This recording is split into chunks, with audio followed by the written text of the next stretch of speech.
លើកមុនណាផ្កាបានសែនជាមួយនឹងដៃ3នេះឲ្យខ្ញុំឥឡូវហ្នឹងក៏សែនជាមួយនឹងប្រអប់ធំឲ្យទៀតហើយទីទៅគឺខ្ញុំមានការចង់ឃើញខ្លាំងមែនទែនតែម្ដង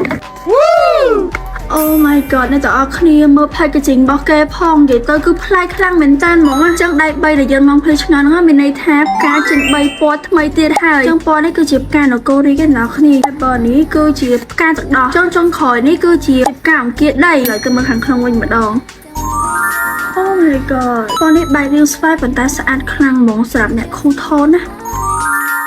និយាយទៅ Oh my god slay ហើយសម្រាប់អ្នកចិត្ត make up បែបអឺរ៉ុបអីគឺត្រូវតែម្ដង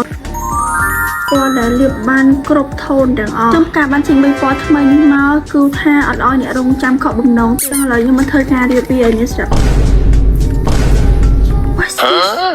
មានជាមួយនឹង iPhone ហើយទឹកប្រាក់ពី$1រហូតដល់ទៅ$100សិន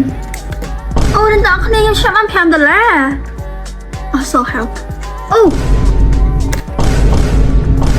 អ្នកទាំងគ្នា